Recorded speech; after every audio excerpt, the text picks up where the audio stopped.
Welcome to the Nerd Party. Hi, this is Henry Gilroy, co-executive producer of Star Wars Rebels. You're listening to Aggressive Negotiations.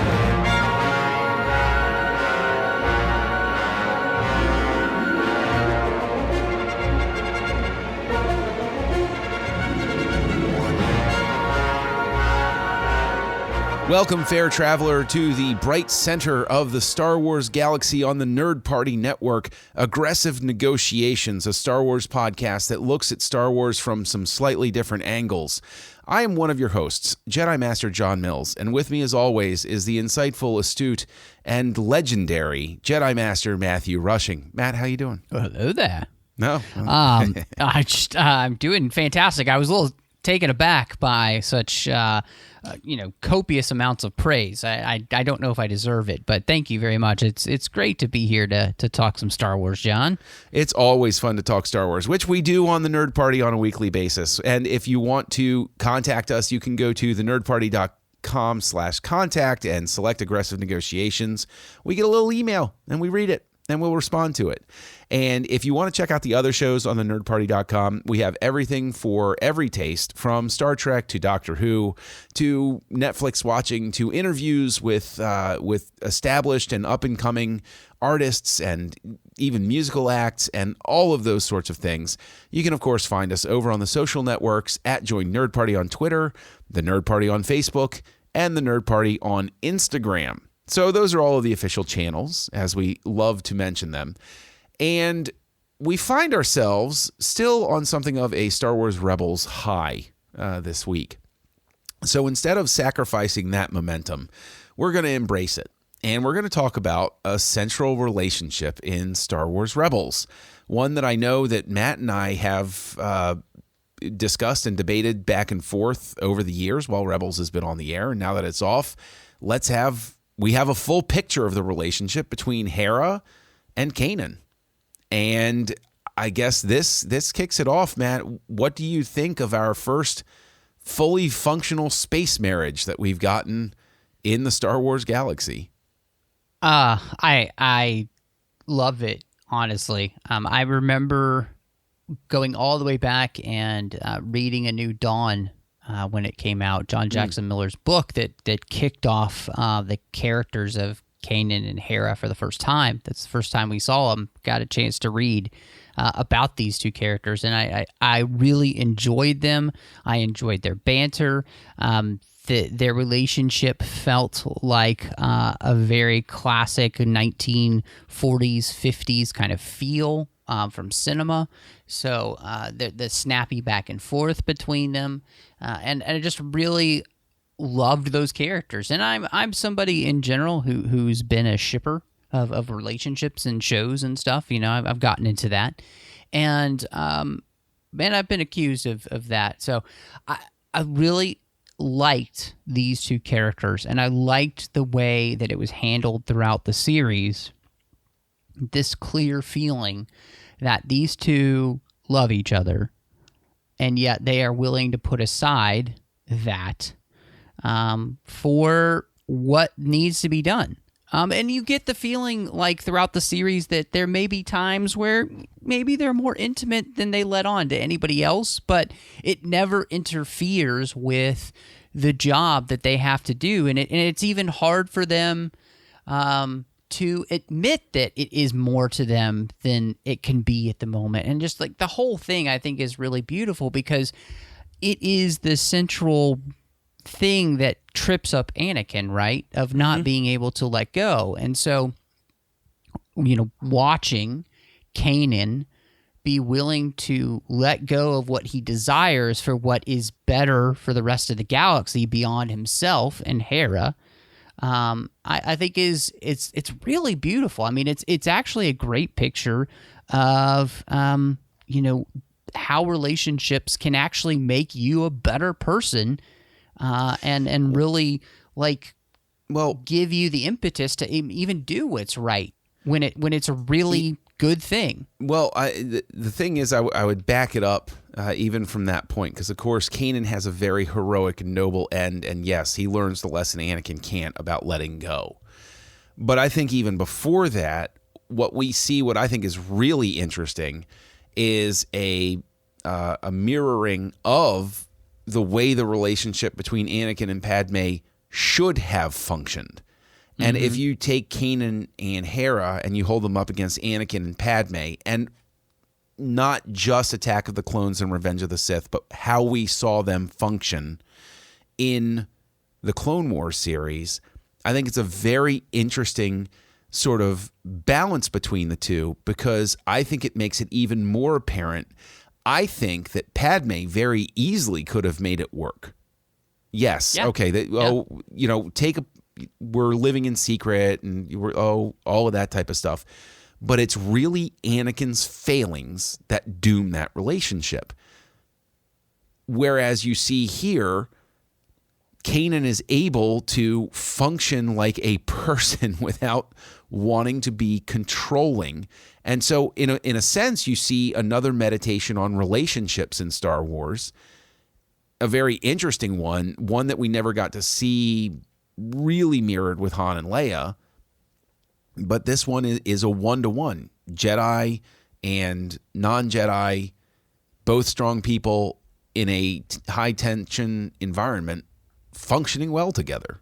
I really like what you're saying, because, again, I'm going to come back to something that was in A New Dawn. And this actually, I thought was really interesting. It comes from a canon book. And so there's this bit at the beginning of chapter 20, and it says this: the Jedi Order was more than an unpaid police force, more than just an exercise club that was into metaphysics. It was a way of life based on the Jedi Code, and a lot of rules for living that weren't in the code that had become tacked on later. One was that the Jedi avoided becoming involved in romantic relationships.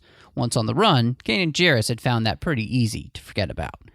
And I love this idea that for the Jedi, being unattached in romantic relationships, it's something that wasn't originally a part of the original Jedi Code.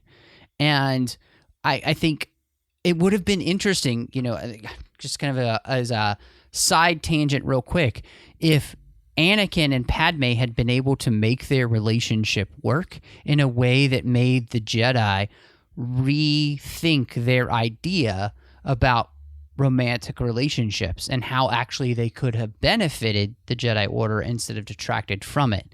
And I think that's the thing that we see with Kanan and Hera and their relationship, is that Kanan becomes a much better man and even Jedi because of his relationship with Hera. And I think Hera becomes a much better woman and leader because of her relationship with Kanan. And they garner strength from that. So I think it's one of those things that, especially by the time we got to the end of the series, I very much felt like they were the prototype of how do you hold the tenets of the Jedi faith and your responsibility to the galaxy, and at the same time be able to have a relationship with somebody like this. And I thought it was really well done. And it's because Kanan and Hera are both willing to let go when needed for the greater good. And I think that's it's just kind of a beautiful thing. Yeah, I agree that it's a beautiful thing. I agree that it's very interesting, this meditation on how they shift the understanding of the rules of the Jedi and the tenets of the Order, because I think it's a much more subtle criticism of what had happened to the Jedi than we sometimes get in other materials. And I think as a result, it's terrific storytelling because it gets you there in a very subtle way. It really is like when Rebels started, and even as the relationship was first being established, it wasn't really apparent that you were going to get this specific type of commentary on it. And for it to become this commentary, to show how the understanding of what a Jedi is changing as we get to Luke, I think that in and of itself is also extremely interesting, because we've had our understanding of the Jedi changed by Ahsoka, now by Kanan. And so we can see this sort of like lapping of the waves on the shore. And it's this really interesting way of how like each little wave, each little crack in the wall contributes to what eventually becomes what is supposed to be the ultimate enlightenment in Return of the Jedi. And I think it's really good because it winds up, as a result, it winds up informing the prequels and the original trilogy. And so it truly does become a tying thing, but not just because it's telling us how A and B happened or how we got from this point to that point.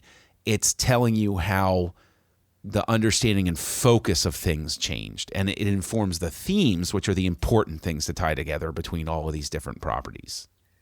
Well, I think one of the things that it also does is it ties in the Clone Wars and the relationship between Obi-Wan and Satine, and it becomes, like you were talking about waves, it becomes the next wave. Like Obi-Wan and Satine took it so far, right? But they never crossed the line, and because they wouldn't. That's who those characters are in that sense. I always kind of figured that they may have, when they were younger, crossed the line of like physical relationship, but they never went beyond the, obviously, yeah. No, I could see. I'm sorry to cut you off, but I could very much see a story with Obi-Wan and Satine having that moment, and then the following morning, oh geez, we can't do this, can we? Because I think that would add it even more weight to what they talk about, where they got to a point, right, and it was like, we can't do this.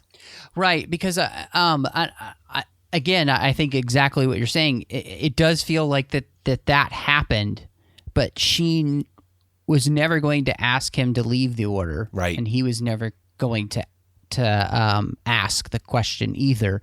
And they both made the decision without having talked about it, but they both knew that they were in the same place. And I think this is that next level where Kanan and Hera, because of where Kanan is, he finds himself kind of unshackled from the rules of the Jedi Order. He's just trying to survive. Yeah. But through this process, he actually finds himself being able to be what the Jedi maybe were a few, maybe 20 generations, 30 generations but from the prequels. Maybe they were more like this. But here's an interesting question. Doesn't that also wind up supporting, doesn't this space marriage also wind up supporting, I'm going to go out on a limb, Palpatine, the dogmatic, narrow ways of the Jedi Order. That's why Palpatine's argument has such a point, is the Jedi wound up narrowing their own understanding of things. Palpatine says, I have a larger view of the Force. Now, of course, Palpatine was evil, and he dabbled in the dark side, obviously, and his goals were all very selfish, as a Sith's must be. But at the same time, it really is one of those fascinating things, because Ezra, who's tempted by Palpatine, is shown this idea of it, like the Jedi were flawed in and of themselves by the, I know I'm being very inelegant about this, but basically I think Ezra winds up being able to resist Palpatine because his master was a better Jedi than the majority of the Jedi who were trying to train him. Well, and I think that's what makes those two episodes so important. Kanan, by willingly, as Ahsoka says, finding the moment when he was needed most and not turning his back on it, and being willing to sacrifice everything himself for what he loved, for what he believed in. He's allowing himself to let go. Yeah. And that's what allows Ezra to be able to let go, because as much as he wants his parents, I think he realizes that's as much as Kanan wanted Hera. He wanted us, this family, right? And so he understands that for what we believe in, it may cost us what we love the most.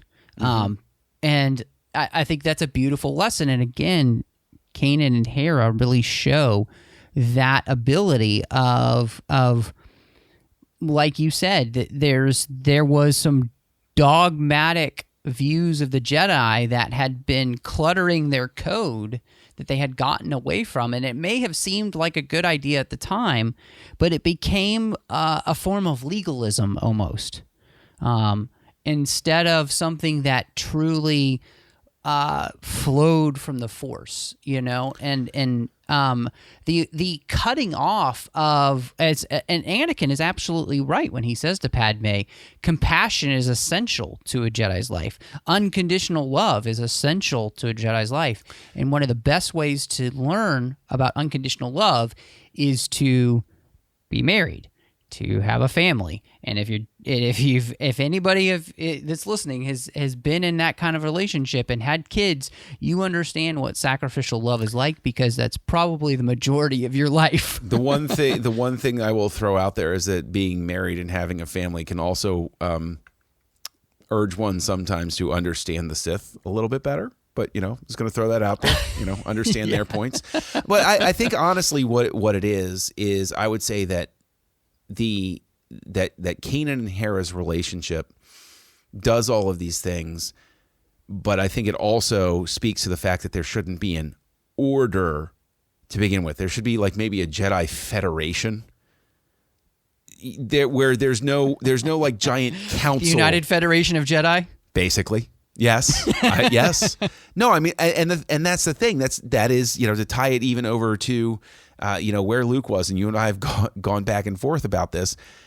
Regardless of what, any other arguments out there, I do agree with the idea that reestablishing the Jedi Order was not what Luke was meant to do. And that in and of itself is a mistake, because it's the Jedi, like Luke is supposed to be the penultimate new understanding of things. And I think for that reason, this, like we even see, I guess, with Kanan, a hint of what Luke was supposed to go on and do, which was go out and spread, and we've had that discussion about, where we thought Luke should go after Jedi and everything. And I think too that what they show in their relationship, and again, I think we touched on this when we were talking to Henry last week, but the idea of what Kanan and Ezra actually are the representation of the type of Jedi they should be. Now, I don't think there shouldn't not be an order, but what I do think is that the order should be something that it maybe has a temple. It should probably be on a planet like Yavin or something like that is full of the Force and full of nature, to be a place that's much less technologically based and something much more like the temple maybe we even see on Lothal. Sure. But at the same time, it not be run by a council that is just like this kind of monolithic thing, that they only come together to decide certain things together, and they have to be elected by the other Jedi to get there, and they serve for a specific time, and then they're not, you know what I'm saying? Like, anyway, I'm put way too much thought into this. But then the libertarian streak I have inside of me would be like, that sounds like government, and government corrupts, and it's, I got a little bit of Ron Swanson going on. So, see, the thing is, I'm thinking more that Kanan and Hera's relationship supports the idea, and the way Ezra ends up and all of that supports the idea that I wouldn't call it an order. I would view it more the way that, sort of the samurai masters in the legendary tales and the films that we all watched growing up should have been functioning. There's this one guy out, and two masters might meet and learn from each other and stuff like that, and they could work together and everything, but there's no centralized sort of thing of Jedi, because in all honesty, like what Yoda and Ben wind up doing of going off and quiet contemplation and stuff. Well, anyway, and the thing is, though, because we're sitting here, we're bringing it back to the Jedi as we should and everything like that. I want to shine a spotlight on Hera, because I think that once again, a Star Wars animated series, I think the whole reason that the space marriage works is because Hera is such an incredibly strong and interesting female character. Like, I see her as, and the thing is, I like looking for the right word, it's going to come out wrong, but I see her as worthy of being in a relationship with a Jedi. I saw Satine as worthy of being in a relationship with a Jedi, a very strong, independent person who, at the same time, we're talking about, learning to let go and everything like that, also didn't put up with Kanan's S. Kanan would say, like, no, I think that, and she would push back. She wasn't intimidated by him at all. It was a functional relationship, but it was even more functional because there was nothing about Kanan that made her take a step back for any reason.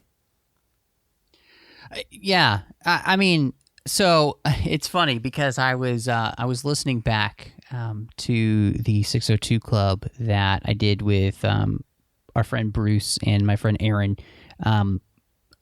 about A New Dawn. Mm-hmm. And one of the things that brought up was my love of Hera.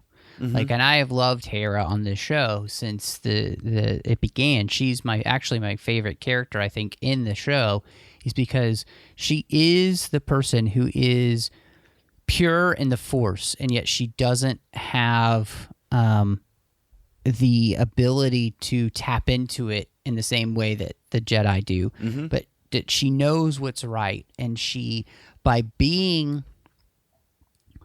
that purity in the Force, and this light and goodness in her, helps them be better people. Mm-hmm. Specifically Kanan.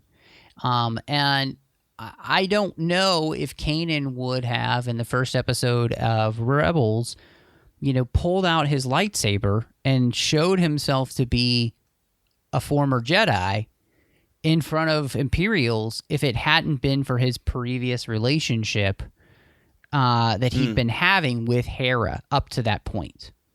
So, okay. I think that she has a massive influence on who he becomes. And I think it's really cool that it's her strength that helps him find his strength again, that it helps him find his purpose again, that it helps him find his center in the Force again, and find his way back to what he actually does believe, but he had wanted to let go of because of what happened. And I think it's because of how strong and good she is. She reminds him of what he should be. Right. Every relationship that functions in a healthy fashion, the two spouses bring out the best in the other.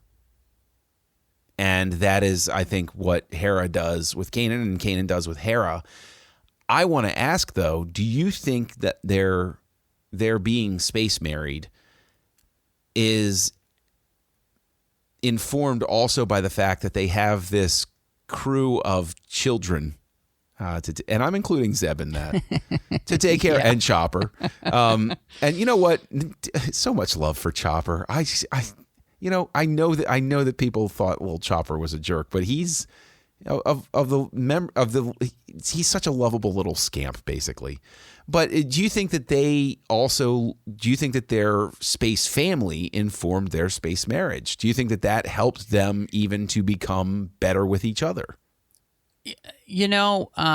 I loved that they kind of became the mom and dad of the show.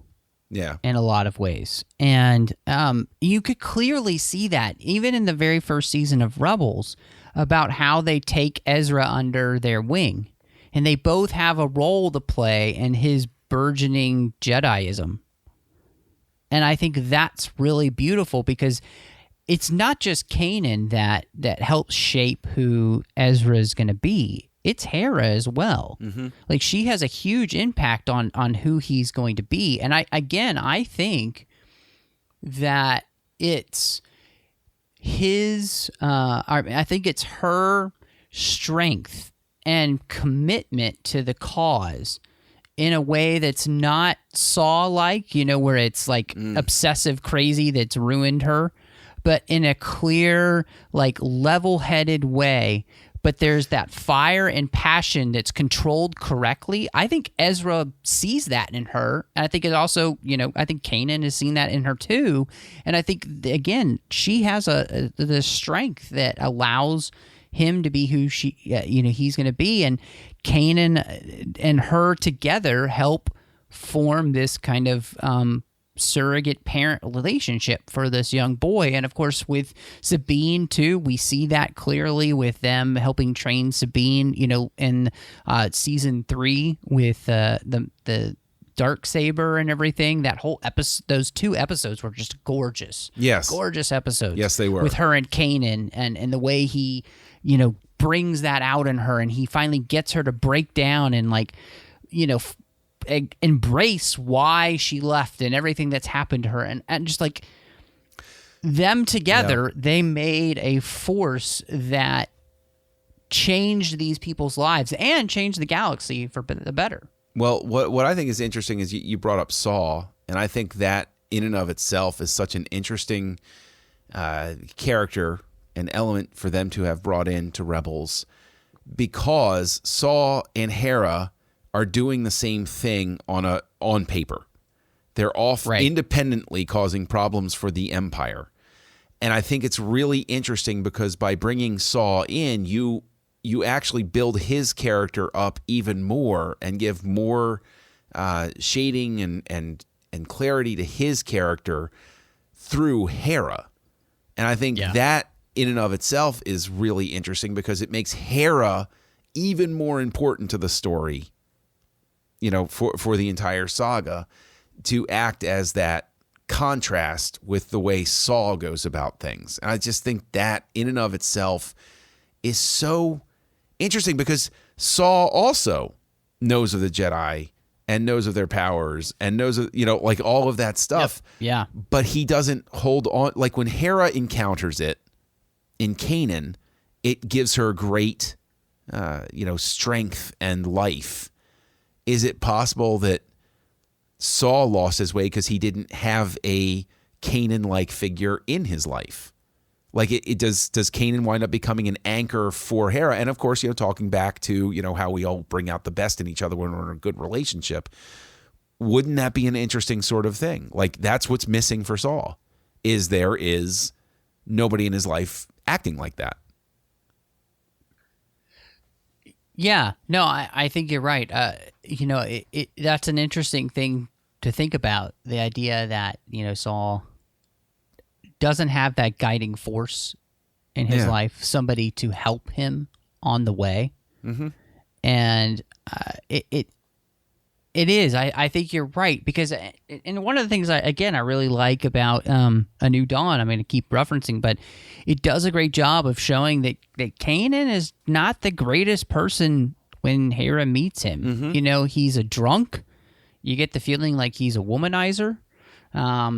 He's just trying to drown his sorrows and forget the pain of everything that's happened to him. And Hera reminds him of his purpose, reminds him of his life, reminds him that there is more to this, and that you could go, drink yourself to death and die in a pauper's grave. Nobody would care, or you could die for something that matters.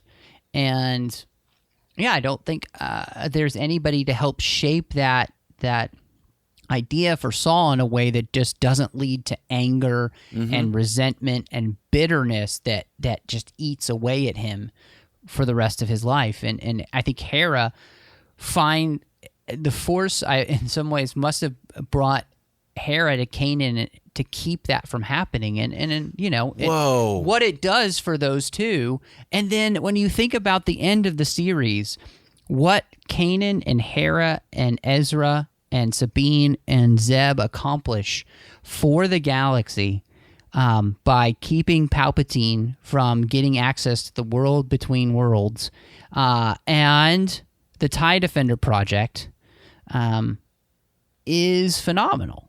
Yeah. Like the two things that would have totally reshaped the galaxy, they help stop, all because they are committed to something bigger than themselves, and they are willing to let go of their personal desires for what is best for everyone. And it's such a great lesson, especially for today. Well, and again, informs the Yub Yub song that was originally at the end of Return of the Jedi. The last words you heard in the Star Wars saga at that point were "Celebrate the love," and that's exactly it. Is we see repeatedly throughout the saga that love is the redeeming power that moves things and changes the world. And so, wow, I mean, to get all of that out of a cartoon pseudo-married couple is so crazy. And I think, the thing that I really like about it is that this relationship is one that could put itself aside. Mm-hmm. And I think that it's the thing that I hope that somebody in Star Wars will pick up for the sequel trilogy or beyond, whatever happens. But I really think that Filoni, with this couple, has created the key for changing the Jedi, because in a lot of ways this feels very much like the old EU and what Luke and the new Jedi Order become, where they are allowed to marry, and those kind of things. Yeah, I mean, well, yes. In terms like of that would be the next wave, right? When we were talking about the idea of waves. Yeah, I mean, in terms of like Luke and Mara getting married in the old EU. But I mean, like Mara Jade was basically written to be Luke's love interest. She was a perfect fit for him. But isn't that so interesting too, to see, I guess, Mara in a way? I mean, yes, we all know, well, not everybody knows, but for anybody that might not know, Mara Jade was the Emperor's hand. And she basically found her path to redemption by ignoring, quote unquote, the last command, "You will kill." Well, she embraced it, but in an unorthodox way, as things sometimes happen in Star Wars, but then eventually becomes Luke's wife. And it is interesting because are there similarities between, it's been a long time since I've read those books, but are there similarities between Mara and Hera? And is that sort of an interesting template to go bounce back to and see if this is an echo of the type of thing? I mean, it's not a one-to-one, obviously, because the circumstances were different. I'm not saying it's a one-to-one, but I'm saying that, like, Luke and Mara inarguably in that old timeline wound up bringing the best out of each other and challenged each other and were strong for each other. So I think that's interesting as well. I think it's equally interesting because we see that echo, but then we see Han and Leia not make it. Yeah. Well, and apparently Luke doesn't ever get anybody. I mean, right. So what, like, this is interesting because if we're talking about waves, I think it reinforces the idea that by the time we get to the sequel trilogy, something that you and I think have agreed on, correct me if I'm wrong, is that there's been a regression. That it's not so much that the galaxy has moved forward, it's that the galaxy has sort of moved backward because things didn't work the way they were supposed to. Like Han and Leia didn't work out, and Luke didn't work out, and all of those sorts of things.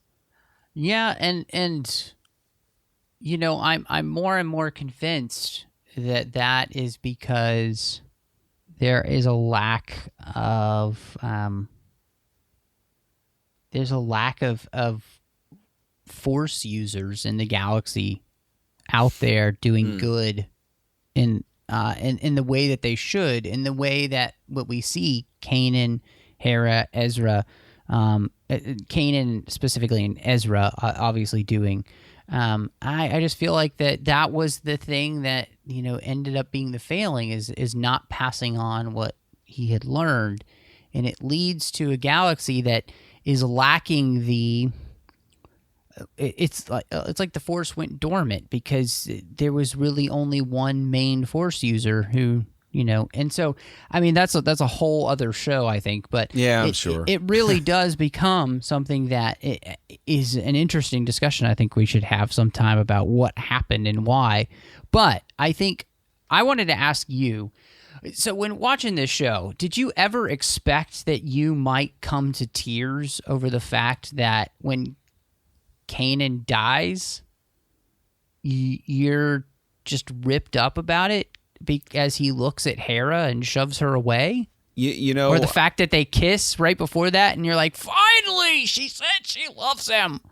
I did not come to tears in that moment. I was, which does not mean I wasn't impacted. I think it's a very strange sort of happiness because it was at least he knew, at least he had that it was one of those things where I just thought it was such a poetically beautiful and perfect moment. I don't think I was moved to tears because it was so fulfilling. When I got moved to get a bit misty was when you see the epilogue and you see the child. And like, that was the moment where I was like, it was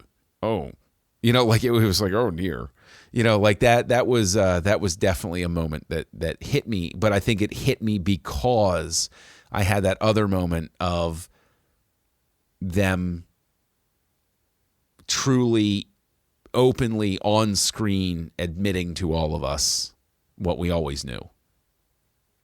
Yeah, the fact that they had been space married, and I was talking to my friend Aaron about this, who does Star Wars bookworms, and the idea, and I always kind of had this feeling, but it does seem like that the finale really does say, yeah, they had that kind of relationship, where things happened for every once in a while, and it. But what I love about it, again, is that it's something that they both seem to draw strength from, and they were able to never allow it to cloud their judgment in a way that hurt what they knew was important. They were both important to each other, but they also knew that there was this other thing that was really important too. And I felt like, the moment when they go to rescue Hera, and Kanan says, Ezra, I need you to plan this mission. Yeah. Like the self-awareness to be able to say, I can't be the one in charge because I may not think as clearly as I should because of the way I feel about Hera. And I feel like, again, that's just a perfect example of how Jedi can be in relationship with somebody, because of having that kind of awareness. And it just, again, this relationship is something I did not expect to feel those feelings about animated characters. And they 100% get me. And, and I think that's the hallmark of these animated shows from Star Wars. I mean, when Ahsoka walked away, it was just ripped up, and when Kanan dies, and leaving Hera and saving them and all that stuff, it's just, it's so good. It is. It's just so good. It is incredible storytelling in every possible sense. And I just think that where Kanan and Hera ended up felt so natural and such an appropriate evolution from the first moment to when the series ended. There was nothing that ever I think the amazing thing is nothing ever felt forced about it. It never felt like, well, they have to be in this relationship because that's the core of the show. It felt like this is these characters, and I never questioned it. And I think that in and of itself is an incredible testament to the show.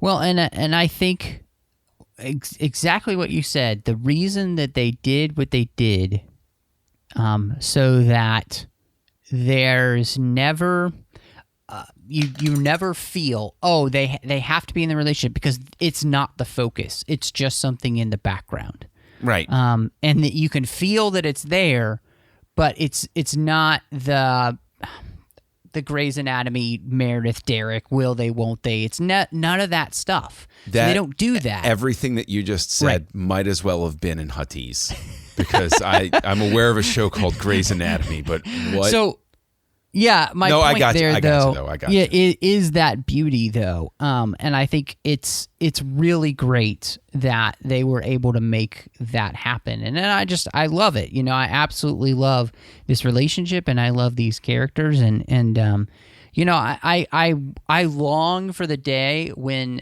some of the things that we saw in Rebels, specifically between these two, plays out in other parts of Star Wars, because I would be really interested to see, as we talked about this idea of the next wave. Okay, what does the next wave look like for Jedi like this? And potentially for relationships like this. So and potentially getting another Jason in the mix, as it were. But this has been an incredible conversation. As you said, I don't think anybody really expected these characters to resonate or make as much impact as they did. But if people want to discuss with you their own thoughts about our favorite space marriage, where can they find you online? Well, you can find me on Twitter, MattRushing02. I'm on Instagram. I'm under the same name. I am here on the network doing Outpost with Drake Kaufman, talking all about Harry Potter, one chapter at a time. We're going through the entire series. We're right there in the Goblet of Fire, so I hope you'll check it out. It's been a blast so far. And you can find me on the Orb with Chris Jones, talking about Star Trek Deep Space Nine on Trek FM. I'm also doing the 602 Club over there, talking about all things geeky. I mean, we talk about as much as we can, Star Wars related, and every other franchise that we can fit into the show. And then, last but not least, you can find me doing Cinema Stories with Courtney, where we talk about films through the lens of faith. So, John, where could everybody find you? Well, I'm Kessel Junkie on your social network of choice, of course. And you can find me right here on the network co-hosting Great Shot Kid with Mike Schindler, where we peel apart the aspects of filmmaking in our favorite franchises that sometimes get overlooked. So that is a hoot and holler to check out.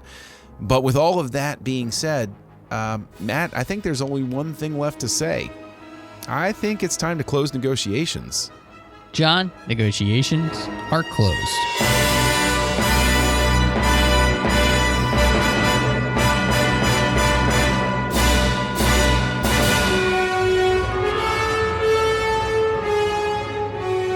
Join the revolution. Join the Nerd Party.